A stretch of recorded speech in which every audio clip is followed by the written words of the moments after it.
Hello, I'm Jamie and welcome back to my channel. Today I'm going to be doing a review of episode 2 of series 18 of Taskmaster, and again I think this was a pretty strong episode and yeah, I can't wait to talk about it, so let's get straight into it. And of course we're starting with the prize task, and I actually did really enjoy this prize task category. It forces the contestants to kind of think about two things that they have to involve in their prize task, and obviously gives the comedians lots of opportunities to be funny, which is what they do best. So this prize task was to bring in a serious object that looks the silliest, and I think, as I said, I think this was just such a good category. We started off with Baba, and he brought in a Viking hat, which I think does fit the category very well. It's something that's associated with such violence and brutality, but is actually like a little bit silly, and I think it was a really good idea.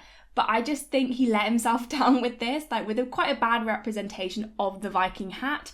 And also, he just didn't really argue it very well, but I did really love all of his little giggles. He knew it was silly, he knew he wasn't going to do very well on it, but that made it really entertaining, and yeah, I really enjoyed it, and I do think if he'd argued it a bit better, perhaps brought in some other like representations and pictures of like the Vikings with the hats and stuff, although I'm pretty sure like they didn't actually wear the horns on their hats, which I think is quite funny as well, but yeah, so he could have argued it better, definitely. Then we had Emma, and again, I loved her prize. I thought this was such a funny one. It was the Comic Sans clock, and I don't actually think the serious element was that strong, which is why I think she was scored quite low down. Because yeah, it was a clock, and I get what she was going with, like, the time passing is serious and it represents like a serious part of life, you know? But all the silly parts were good, which I really liked. The Comic Sans is like one of those things that's made fun of a lot, so I think that definitely fits in with like the silly thing. And also just having Comic Sans as my daddy written on the clock was just amazing. It just very, very silly and cheeky, as she called it, and yeah, just very, very silly. And I think that fit the category perfectly, just yeah, not as strong on the serious part. Then we had Andy, and Andy's was probably my favourite. Well, yeah, I think it probably was my second favourite, or at least joint, because I thought this was really good, especially like the story that he told about it. And this is the effigy of Guy Fawkes, and you know, talking about how it does represent like a truly horrible event, both in kind of like the plot and in what happened to these people. I think there were some funny things here with like Greg talking about how he was in the room where it happened. He was like, well, you can't have been in a room because obviously fire, but no, actually he was in the room where he was tortured, and I think that just whole interaction was really funny, and I really enjoyed that. I like that they kept that in. But yeah, I do think he's right, like it is something that is really, really serious and really horrible that was made into, yeah, a fun activity for children. And it's like, yeah, burning an effigy of somebody is a very odd thing that people in the UK do. It's just very weird, and I think it is very silly as well. So yeah, I thoroughly enjoyed his one. I think it's one of those things that you don't kind of realise the weirdness of it until somebody points it out. So yeah, I thoroughly enjoyed that one. Jack's one I absolutely agree with as well. I think this was so good, and this was the abseiling harness. And I've done things where, you know, like done like Go Ape and things like that, we have to put on that harness, and it does make you feel so like exposed and yeah, and silly. And I think it was just a perfect prize. I think this fit it like perfectly, but yeah, just not as funny, I think, as everybody else's, or not as much effort put into them, which is why I think he came third place. I think it's probably the most relatable one for a lot of people, and yeah, I think, I don't know, I kind of wanted to give it 5 points, but the effort that both Andy and Rosie went into on their prize task was so good, and Rosie's was amazing as well. And this was bringing in her coffin, which yes, this is a very, very serious topic, talking about death and everything. That's obviously like probably one of the most serious things you can talk about. And then her coffin, which had a pride flag on, like a rainbow flag. It had so many fun little things like honk if you miss me, and I think it said like boo hoo I'm dead, which I thought was hilarious. Making jokes about something really, really serious. Fits the category, it's serious and it's silly. So I do think she is deserving of 5 points. But yeah, Jack's one is just so relatable that I just really, really enjoy that one. And then we had something new for Taskmaster, and this is really exciting. I really like this. And this is like an ongoing task. And the task is that every contestant at some point in the series has to do one of the tasks wearing this hot dog costume, and if they for that task they get their points doubled. Now it is like pure luck about whether or not you pick a task that works well for you, because obviously you're wearing it before you get the task. I just think this is such a good idea because we've got this threat of one of the contestants just appearing in a hot dog costume at some point in the show. And I do wonder if anybody's going to wait to use it in like the studio task, maybe in like the finale or something like that, because it does say you have until your time on Taskmaster is ended. So I wouldn't be surprised if we do see one of them bring it into the studio. But again, it might be that the rules they have to do it in a pre-recorded task. But I think it's fun if they bring it in the studio, or perhaps if they wear it right at the beginning for like the prize task and then they're stuck in that costume for the rest of the episode and the audience will just be confused, and it would just be really, really good. I think someone's got to do that. I really hope somebody does that. But yeah, I really like this task and I can't wait to see where everybody else uses it. I think it's such a good idea. And of course, Jack wears it straight away, which the reveal of it was so good because obviously we didn't know what the costume was until Jack appeared in it in the lab, and this was just such a good reveal. They did it perfectly. I love that Jack wore it straight away. Like, he did not wait, and I like his reasoning of like just get it over and done with, which did backfire on him a little bit, which makes it even funnier. But yeah, the reveal of this was just absolutely hilarious. And then we go into the first proper task, but it almost isn't the first proper task because it's the first half of the task. And this was to remember the fine people, and it was 10 mannequin heads all dressed up differently with silly names. And yeah, this one I'm not going to talk too much about because the other half of the task is better. But this was, they just had to memorise all the names. I love everyone's tactics. I think Jack being quite serious because he had to wear the hot dog costume so he knew there was more points on the line. I liked all of Emma's actions trying to remember it, Rosie's song.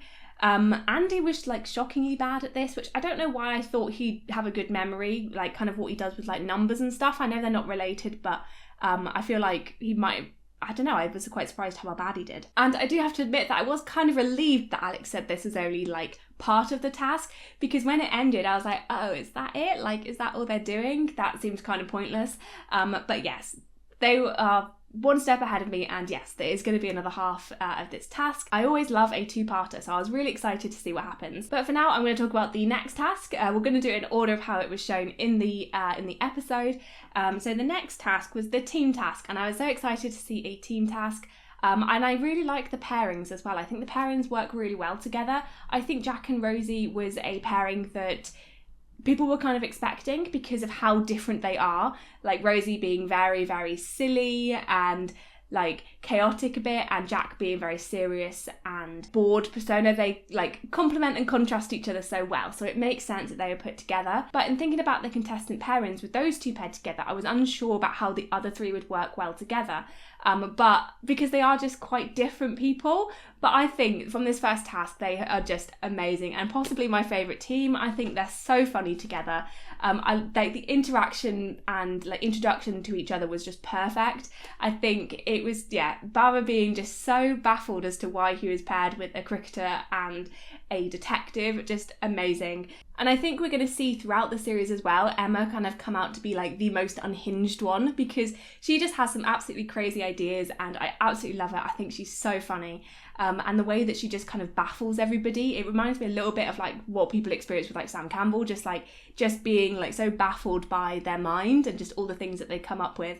And I think I definitely feel that with Emma as well. Just like half the things she comes out with is just like, why did you think of that? It's just, I love it. And this team task was to be the best multi-headed creature, and they had to do something impressive while dressed as this creature. And then they also had to say what they were doing, one word at a time, like taking turns saying what word. This task I think was quite good as a team task. There were lots of components to it and different ways that you could bring out like the strengths and stuff by like trying to do something impressive versus like actually creating the multi-headed creature. And I do think both teams perhaps didn't do as well as I would have expected. Neither of them did anything impressive, which I think was kind of a key part to it as well. Rosie and Jack only really created a two-headed creature. Like, they had all the other heads around, but they weren't really attached on the outfit, so I don't think it counts as being multi-headed because, they were just there. So I don't think it really added to the costume that much. Their song, I think, was at least showed signs that they had prepared it because they knew what they were going to say, and I think it worked quite well with Jack being quite grumpy and Rosie like really obviously like really happy and enjoying herself. The contrast, as I said before, just really works between those two, so I absolutely loved that aspect of it. The song, not great, but it was funny and I thought it was a good attempt, and I can't wait to see how they kind of go forward as their team, because I think they had some really funny moments when they were preparing for the task. Rosie trying to do the headstand, like Jack helping her try to do a headstand, and like Rosie moving her knuckles, that was very weird, and yeah, unexpected. I also love how Jack's getting like fed up with all the tasks. I think it's really funny, and yeah, saying about how the effort of having to like attach the bin bags together was too much and it made him lose the will to live at that point. But yeah, I think their pairings is really nice. Rosie calling him Jackie I thought was really sweet as well. And yeah, as I said, I can't wait to see all the other team tasks because I do think these pairings are just perfect. And now onto the team of 3, and I think, yeah, this was just so funny. I was so, like, shocked that they actually went with the smoothie approach, because all of that making fun of it in the studio and Baba just being so utterly confused and baffled by it was just hilarious. And the fact that he just was like, he probably just gave up. He was just like, I don't know what's going on here. I'm just going to go and follow what they do. And yeah, really, really good. And I just liked that he just kind of seemed, yeah, just so out of it and just like had no idea what was going on, that he just walked into like an alternate universe or something. But yeah, the smoothie, it was, I mean, their multi-headed creature thing was really good. There were so many heads on it. I liked the ones on their fingers, and they obviously put a lot of effort into making the costume, and I thought that was really good. I think that was genuinely quite impressive. But yeah, the actual making of this movie, not that impressive because it obviously didn't taste that nice, judging by Baba's reaction to it. But like there was effort there and I did enjoy parts of it. I liked Andy putting his hand in it afterwards. That was weird and looked disgusting. But yeah, they didn't prep kind of what they were going to say, which probably didn't do them very well in terms of points. But it was really entertaining to see Baba especially trying to scramble to think of what to say, and him saying just today all the time with like a baffled grin to the camera was just hilarious. And yeah, I can't wait to see what Emma forces them to do in all the other tasks, because it's just absolutely amazing. And I like that they do seem to be really like friendly and close in the studio, like the three of them. So I think they've obviously, even though they obviously didn't know each other at the start, hopefully they are now like good friends. They seem to get on really well, and yeah, I just can't wait to see what they do as well. In terms of the teams though, I do think it would have been funny to see Emma and Rosie paired together, because I can just imagine the madness that those two would come up with in their team tasks. Even though I did enjoy this team task, I don't think it was perhaps the best team task, but I guess it does force them to kind of like get close together and think of like a creative thing to do, and that I think does kind of give you a good idea of what the contestants are like and how they would work together. But yeah, I do think overall it was a good team task. Now on to the next task, and this one was to film the most remarkable footage on the doorbell camera, and I do like the inclusion of the doorbell camera. I think it's a kind of more interesting way to film it, because they've done like film tasks before and like do the most remarkable thing, but I think this was a unique change, especially because you do see a lot of like videos filmed on like door cameras. So I do like this idea, and it does force the contestants to think in a slightly different way as well. Rosie was, I think we started off very strong with Rosie's one. I think she went simple to the point, like a classic attempt. And this was her being Mary, knocking on the door and then giving birth to Jesus. And I loved the Alex Horne baby thing. I think that worked really well. I think it looked really cool. It looked like really weird, and I loved that part of it. And I think there were lots of funny parts in this, with Rosie immediately saying like Merry Christmas when she rang the doorbell, and then in the studio saying like, what's more remarkable than the birth of our Lord? Like, it was just really good. And I think in this kind of thing she did well to just kind of go straight, simple, to the point, because I think sometimes that does like shine the best, especially when people kind of try to think too hard of like trying to do something remarkable themselves or something impressive, where she just went for what's something remarkable that people say happened, and then went in and did a recreation of that. And I think it's kind of classic in terms of like everybody does like nativity and things like that. So yeah, this I think was quite good. Baba's attempt I thought was really funny, and it was one of those things, you know, when like Greg said he felt bad for giving him 1 point, and it's like when you're watching it, it's like, oh, you kind of get what he was going for, and I did really enjoy it. I thought it was really entertaining. but I don't think anything that he did was like that remarkable. The keepy uppies weren't very great. I don't understand the walking through the pop-up tube. That was just like, I don't see why you'd think that's impressive. But the editing of like him like drinking the tea, like on the table, like checking his watch, and then suddenly he's on the cow or on the horse. I can't remember, the cow, I think, probably. That was really funny, and I liked the editing of it. But yeah, nothing was really that remarkable. So yeah, I definitely do think he deserved lower on the points. Did feel kind of bad for him. I don't know what he was thinking or what his intention was, whether it was to just kind of do the most remarkable things or most like slightly remarkable things, and then just go from there. I don't know. But as I said, it was entertaining and that's what it's about. But yeah, not that impressive. Andy's one I thought had potential, but I just don't think it paid off in the way that he wanted.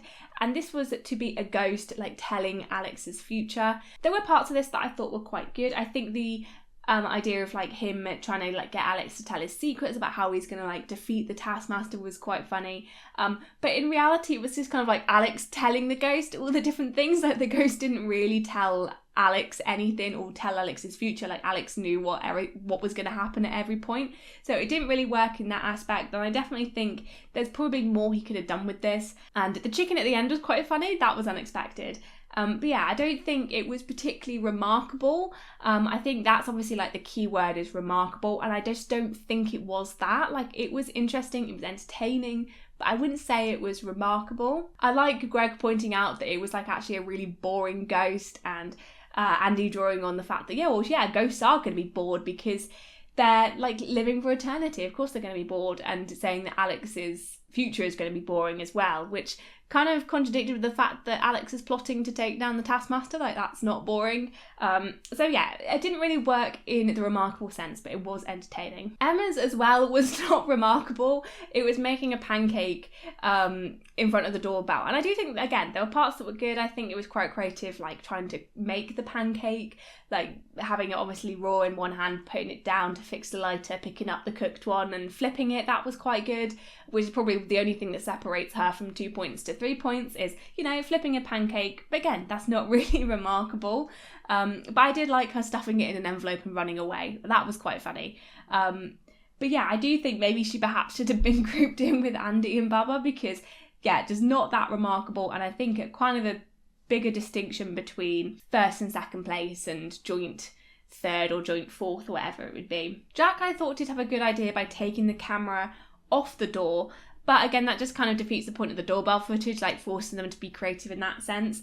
But I did really enjoy his attempt, which was to film Alex flushing things down the toilet and him seeing it in filming the drain, which, I mean, I've never seen how the drain works before, so I guess that was kind of interesting. And it was really funny, him trying to guess what was being flushed down the toilet, and I think it was just a banana and a creme caramel. I think those were the two things.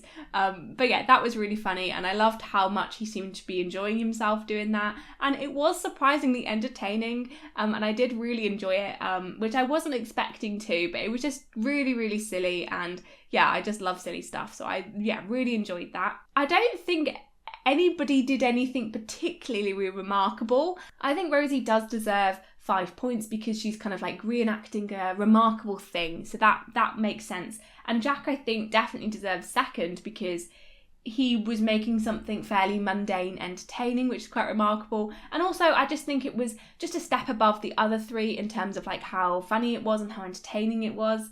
But the other three, I think, in my opinion, were like equally as unremarkable, so it should be grouped together. And now we are back to the first task that we had, which was to remember the mannequins' names.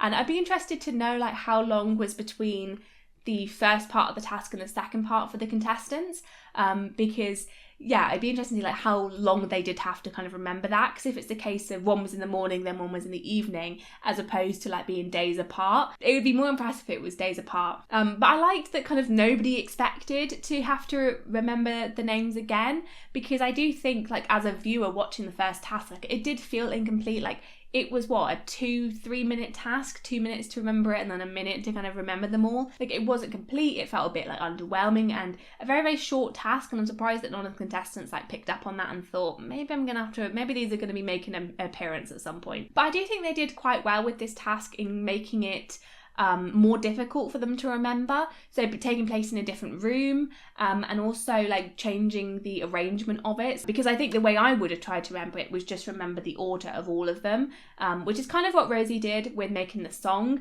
And obviously this unfortunately backfired for her in this one because they did change the order. So her song didn't work and she obviously didn't remember the names of them apart from like the first one. Like, she knew the names, but she couldn't remember which mannequin was that name. And Andy was unexpectedly bad at this one as well, because if he didn't do very well on the first part, then he's obviously not going to do that well on the second part, where he's had longer to forget the names. Definitely seemed like he had an inkling that there would be written down somewhere, because he was like looking under the hat, like looking under the mustache and things like that. But he didn't go that extra step to look around the room. And I guess with only having 4 minutes, you might think, oh, I've got to kind of put all my attention on the mannequins now rather than looking around the room. But if it was me and I knew I only knew one, or knew that I got none of them right, I would definitely be trying to look for clues around the room. I was really surprised by Jack and Baba's attempt, because they both remembered quite a lot of the names without any clues or without any like extra help from around.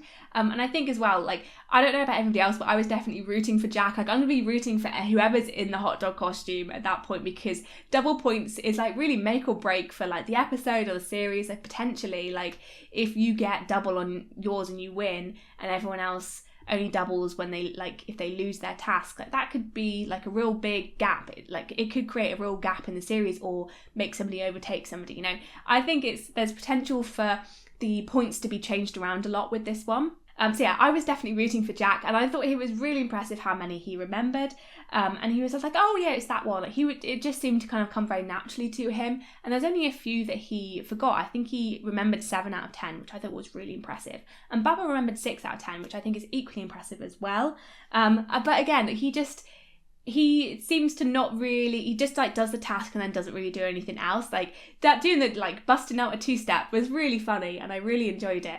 But if only he'd looked around the room and maybe found a couple more things, then he could have got some more points. I do agree as well with giving kind of like half right names. I do think with Jax it's probably fair to give 1 out of the 2, because yeah, like, I think Yankee Tank was very, very close, and that one definitely should have been given. But I think the other one, I can't remember exactly what it was.